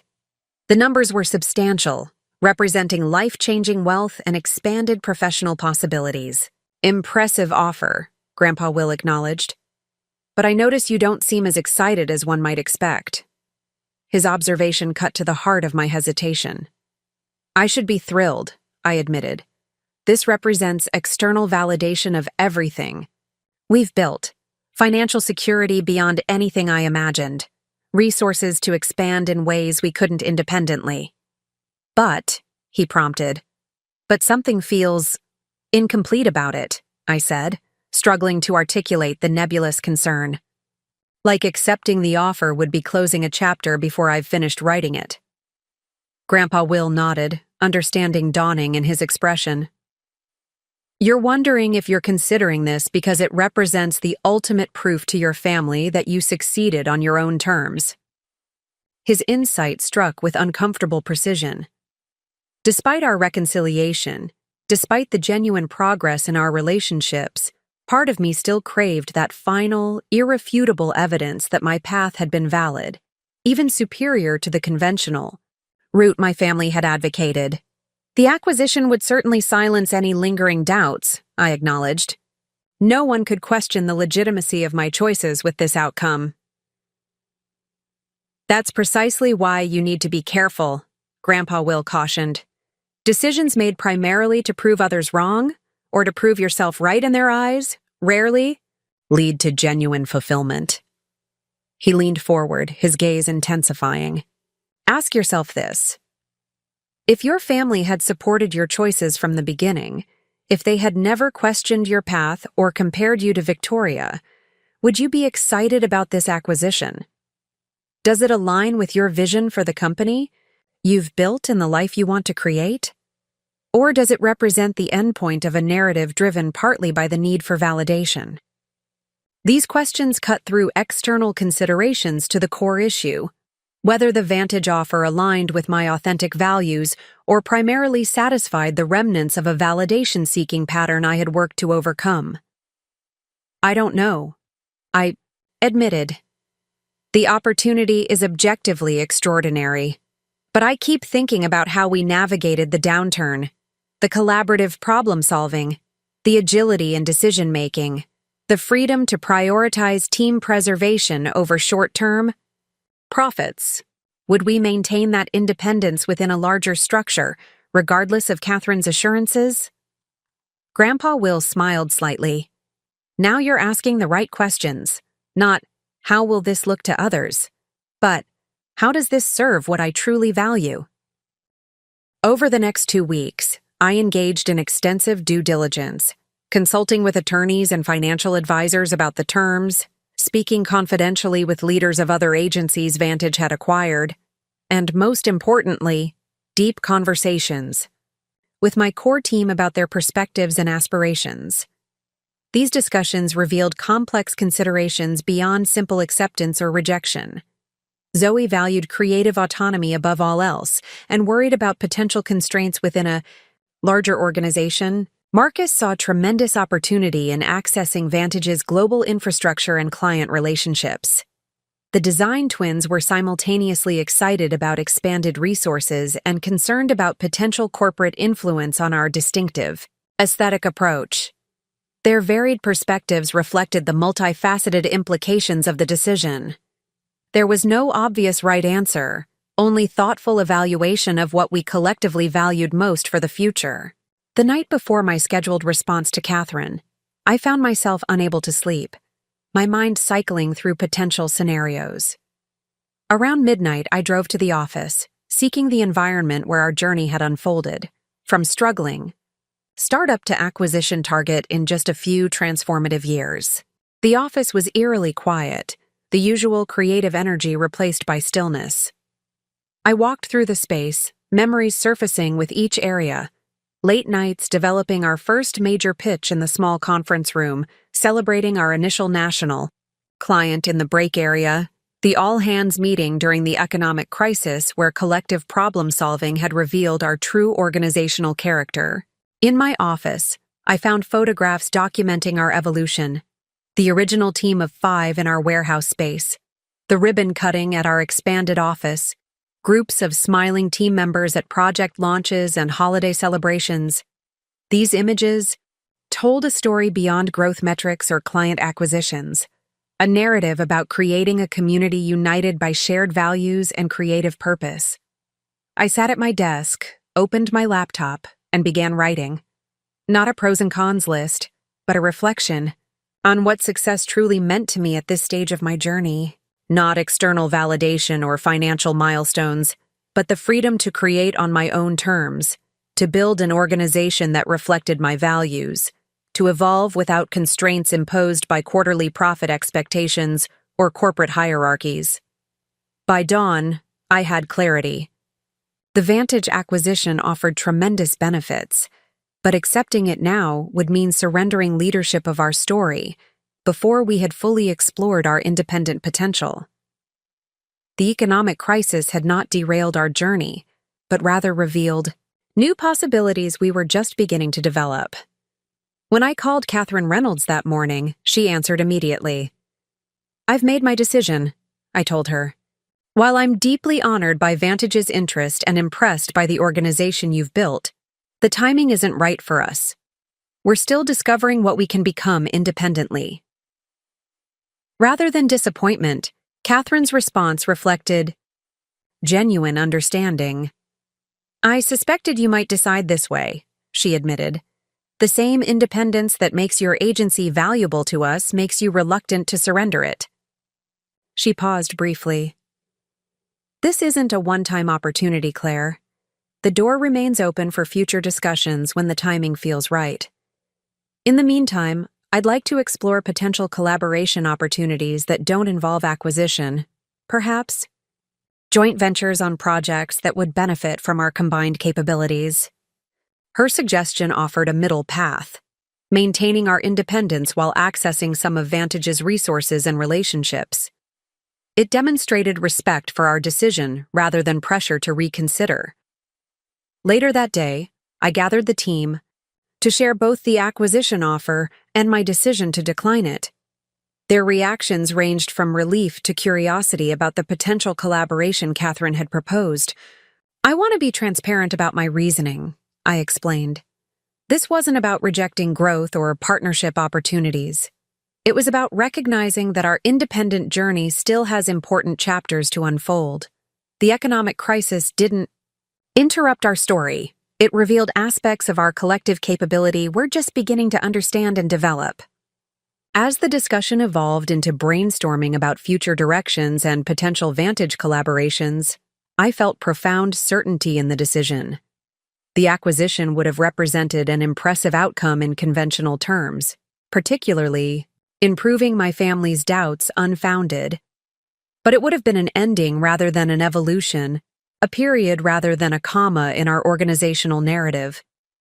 That weekend at my parents' home, the family gathered for my father's birthday celebration. As we settled in the living room after dinner, my mother mentioned seeing Catherine Reynolds at a charity function. "She spoke very highly of you," my mother reported with evident pride. "Said you were one of the most impressive young entrepreneurs she'd encountered." A year earlier, this secondhand validation from a respected business figure would have meant everything to me. External confirmation of my legitimacy in terms my family would value. Now, while pleasant, it felt incidental to my own assessment of our journey and potential. Catherine made an acquisition offer, I shared casually, observing their reactions. Surprise flickered across my parents' faces, while Victoria's eyebrows rose slightly. "That's extraordinary," my father remarked. "Vantage acquisitions are typically quite lucrative. When will it be finalized?" "It won't," I replied simply. I declined the offer. The silence that followed was profound.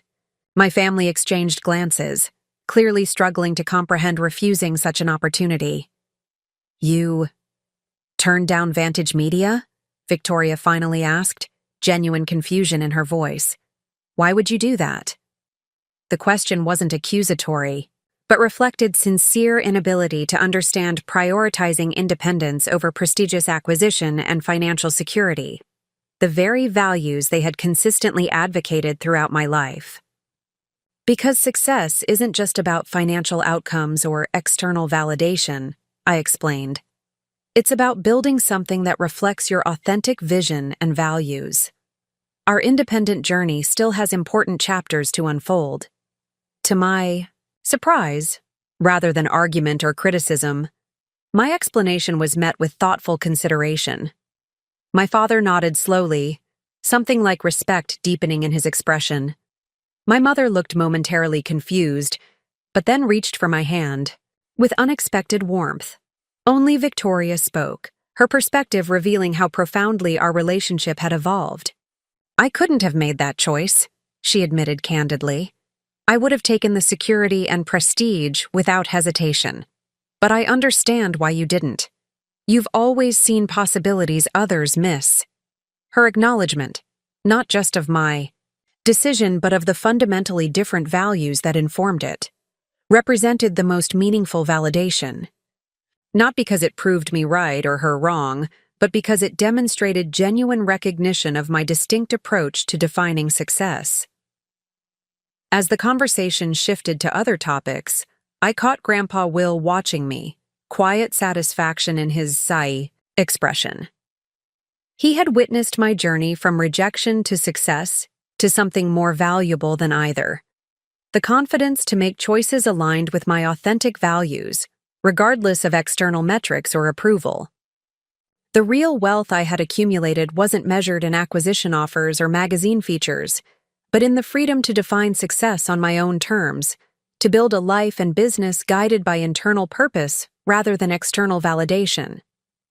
That freedom, hard-won through both triumph and adversity, represented the true meaning of being rich.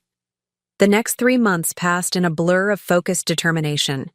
Living in Carlos's spare room wasn't ideal, but it provided exactly what I needed: stability, support, and space to rebuild. I set up a makeshift office in the corner, my laptop perched on a folding table I'd found at a thrift store. This humble setup became command central for what would become my reinvention. Each morning, I woke at 5 a.m., 2 hours before my warehouse shift started. These precious morning hours became sacred, time dedicated solely to my business. No distractions, no doubts, just pure, concentrated effort. The warehouse job covered my basic expenses, but every spare dollar went directly into my digital marketing consultancy. Carlos respected my space and focus, often leaving coffee by my door before heading to his own job as a mechanical engineer. We developed an unspoken routine. He provided the roof, I handled the groceries, and in the evenings we occasionally shared meals and ideas. Unlike my family, Carlos never questioned my vision or suggested more practical alternatives. His simple belief in my potential became a foundation I could build upon. "You know what your problem was back home?" Carlos asked one evening as we sat on his small balcony, the city lights blinking in the distance. "You were trying to grow in soil that wasn't meant for you." I looked up from my laptop, where I'd been finalizing a proposal for a potential client. What do you mean? Think about it, he continued, gesturing with his beer bottle. Some plants need acidic soil, others need alkaline. Some need full sun, others thrive in shade. It's not about the plant being defective, it's about the environment being wrong for that particular plant. His analogy struck a chord so deep I had to take a moment to compose myself. For years, I'd internalized the idea that something was fundamentally wrong with me, that my struggle to thrive in my family's environment was evidence of my inadequacy rather than simply a mismatch of values and vision. I guess I never thought about it that way, I admitted. I always assumed I was the problem. Carlos shook his head, his expression serious. Tyler, your family wasn't bad soil. They were just the wrong soil for who you are. Here, in your own space, with the right support, this is where you'll grow. That conversation marked a turning point in my mindset. I stopped seeing myself as a failure who needed to prove his worth and started recognizing myself as an entrepreneur who simply needed the right conditions to flourish. The shift was subtle but profound, from deficiency to difference, from inadequacy to incompatibility. 2 weeks later, I landed my first significant client, a local fitness center looking to expand their digital presence. The owner had been disappointed by previous marketing efforts and was willing to take a chance on my smaller, hungrier operation. The contract wasn't huge, but it was enough to demonstrate what I could deliver with the right opportunity. I threw myself into the project, leveraging every skill I'd developed during years of study and side projects. The results exceeded both my expectations and the clients'. Their social media engagement increased by 300% within the first month. Their lead generation tripled. Most importantly, they saw a measurable increase in membership sales directly attributable to the targeted campaigns I'd designed. How the hell did you pull this off? The owner asked when I walked him through the analytics. We've worked with established agencies that delivered half these results at twice the price. I treated your business like it was my own, I said simply. Those agencies have dozens of clients. You were my priority.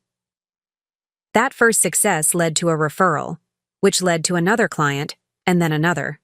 Within 2 months, I was generating enough income to reduce my warehouse hours to part-time. By the 4th month, I was able to leave the warehouse job entirely and focus solely on my growing consultancy. What surprised me most during this period wasn't the gradual financial improvement, but the emotional transformation. The further I moved from my family's influence, the more clearly I could see the patterns that had defined our relationship. Their constant criticism hadn't been about my capabilities, but about their own fears and limited vision. Their need to control my path wasn't malicious.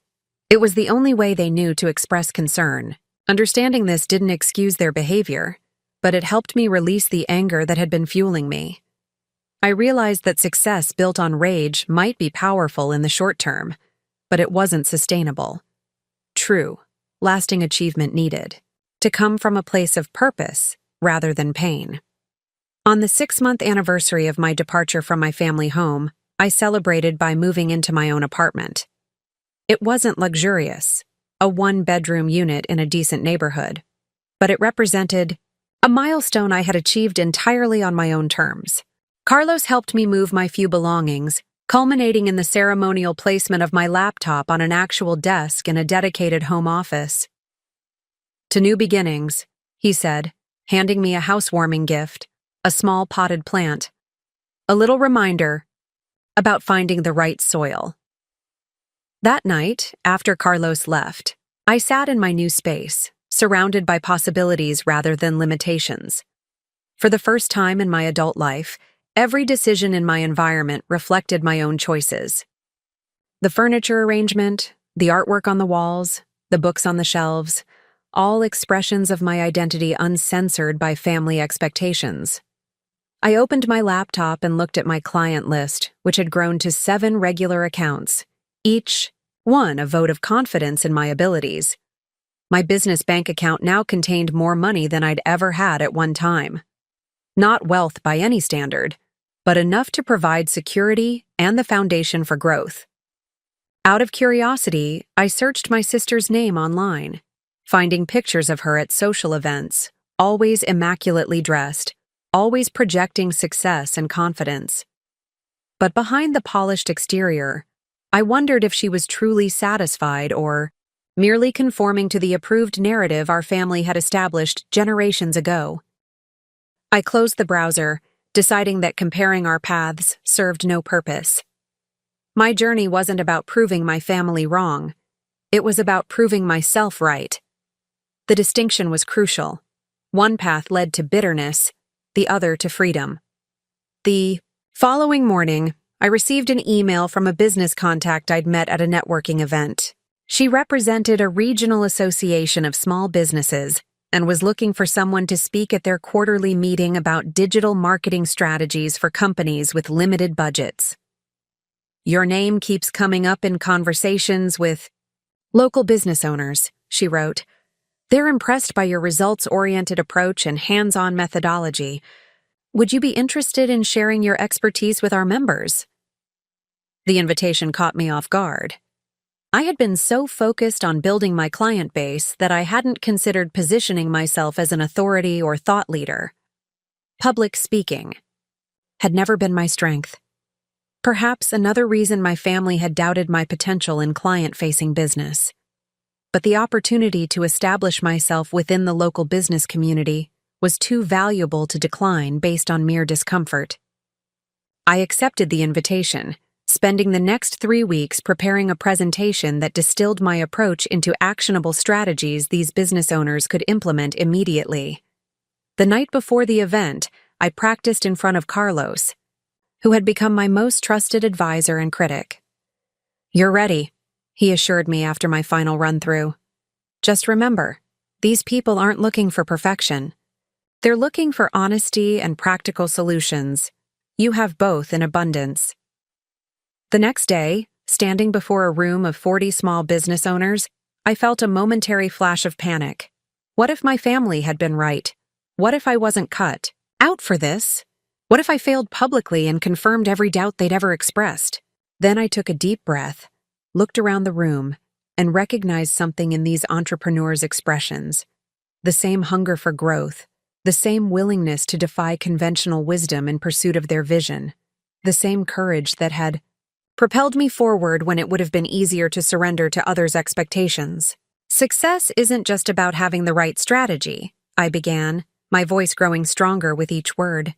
It's about having the right mindset, believing in your vision even when no one else does, especially when no one else does. For the next hour, I shared not just marketing tactics, but the underlying philosophy that had guided my own unlikely journey from rejection to self-reliance. As I spoke, I realized I wasn't just teaching these business owners. I was articulating the principles I had discovered through my own transformation. When I finished, the room erupted in applause. People lined up to ask follow-up questions and exchange contact information.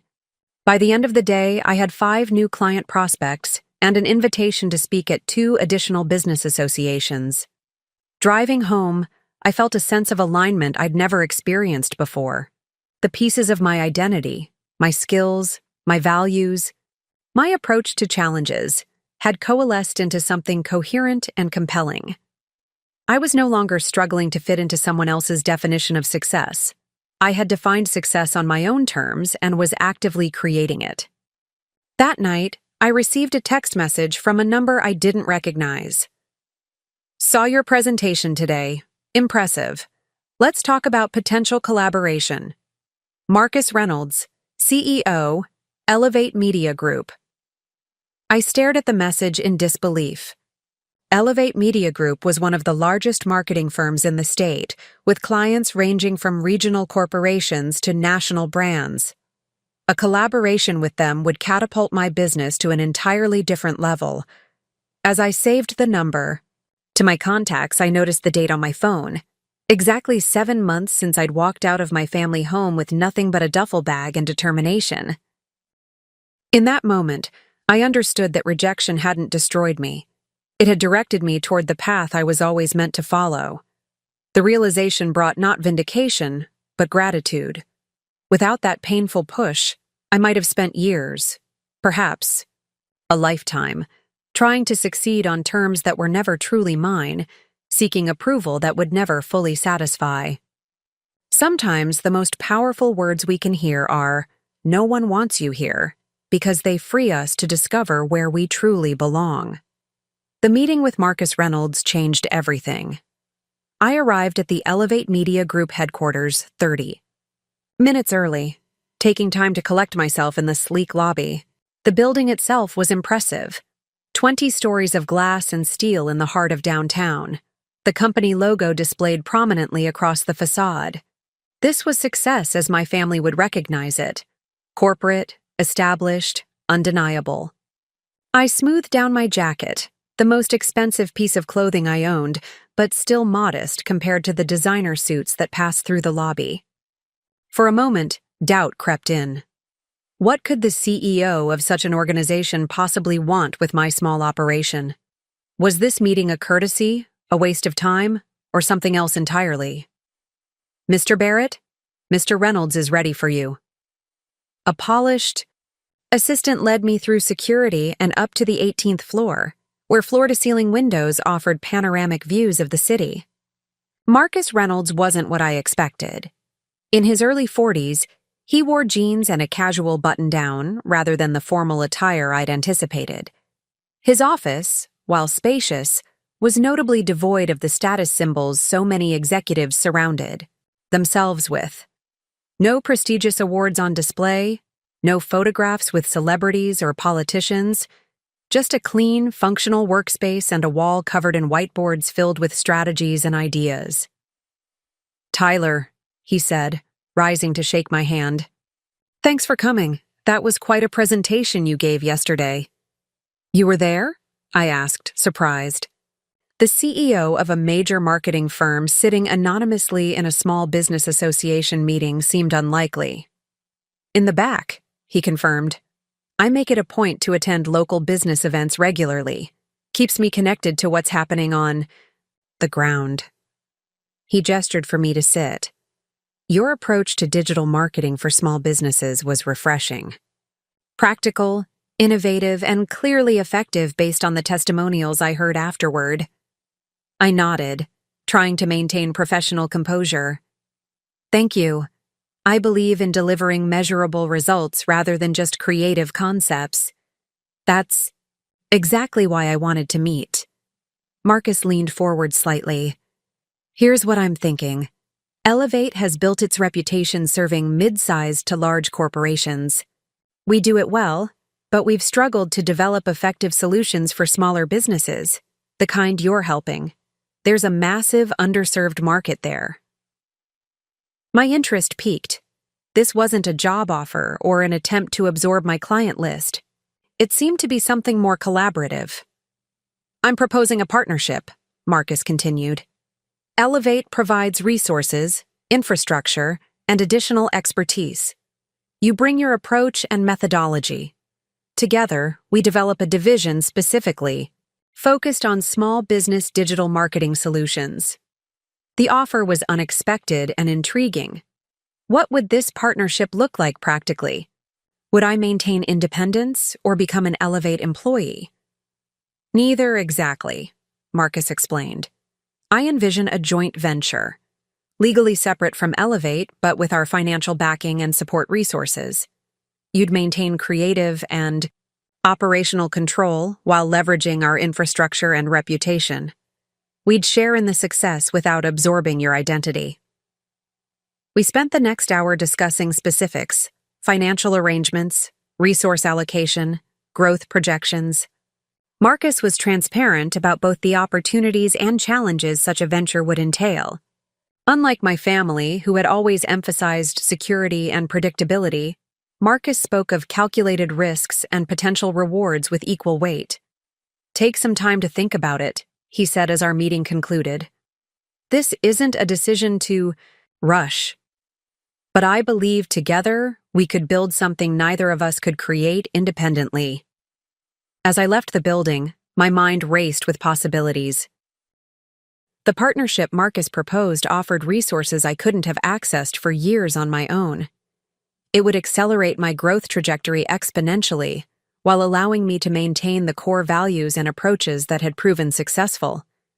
But, beyond practical considerations, something else resonated.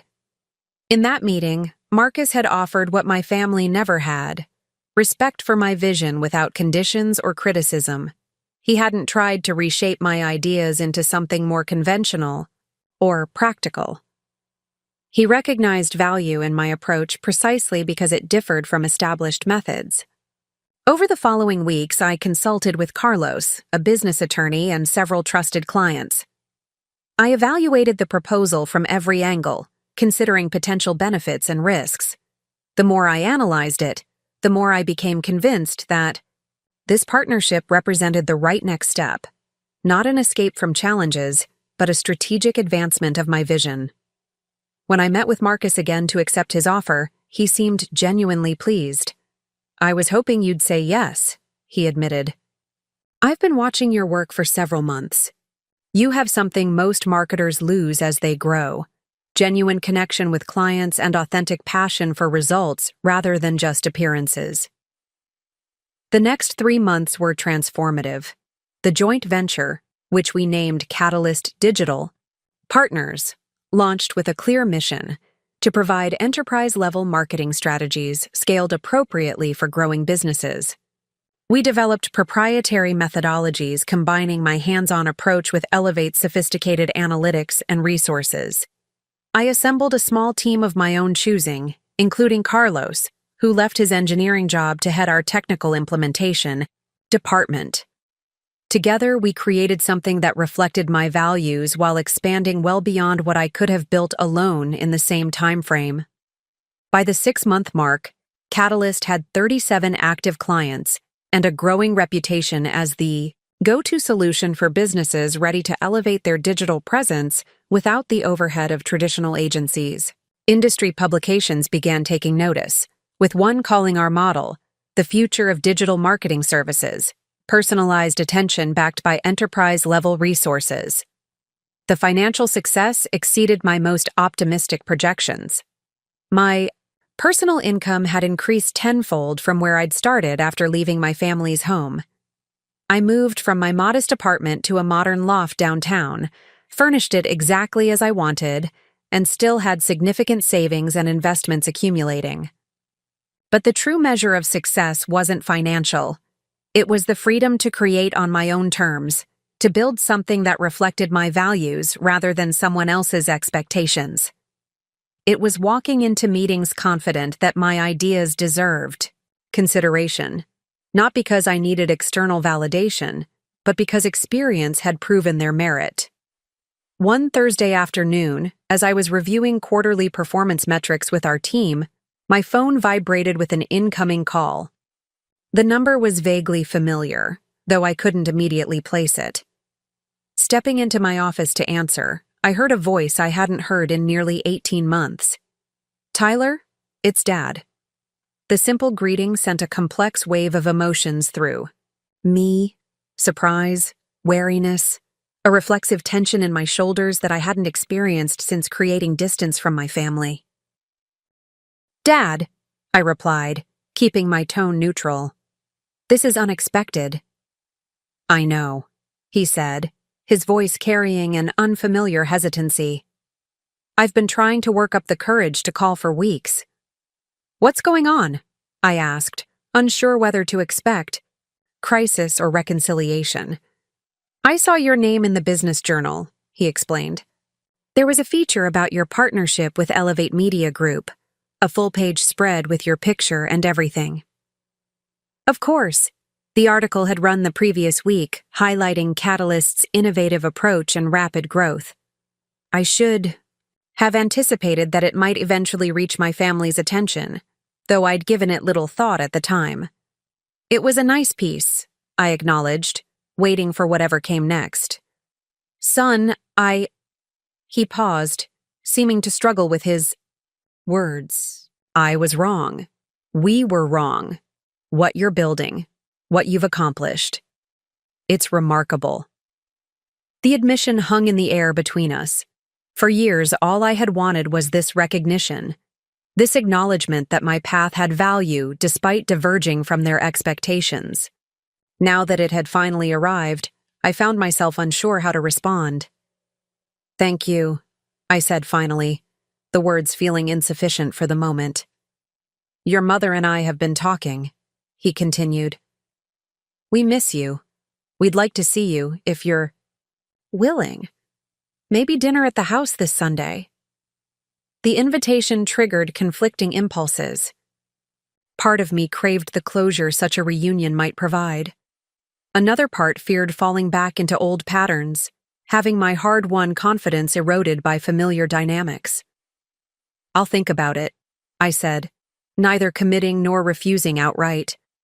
"Things are pretty busy with the business right now." "Of course," my father replied quickly. "Just let us know. The door is open whenever you're ready." After we hung up, I sat at my desk, staring out at the city skyline. The irony wasn't lost on me. Only after achieving success in terms they could recognize were they ready to welcome me back. Only now, with external validation from prestigious business publications, was my path considered legitimate. Carlos knocked gently on my open door. "Everything okay? You look like you've seen a ghost." "My father called," I explained, still processing the conversation. "They want me to come to dinner on Sunday." "Are you going to go?" he asked, closing the door and taking a seat across from me. "I don't know," I admitted. Part of me wants to show them what I've built, to see the looks on their faces when they realize how wrong they were about me. But another part wonders if that's even necessary anymore. I don't need their validation the way I once did.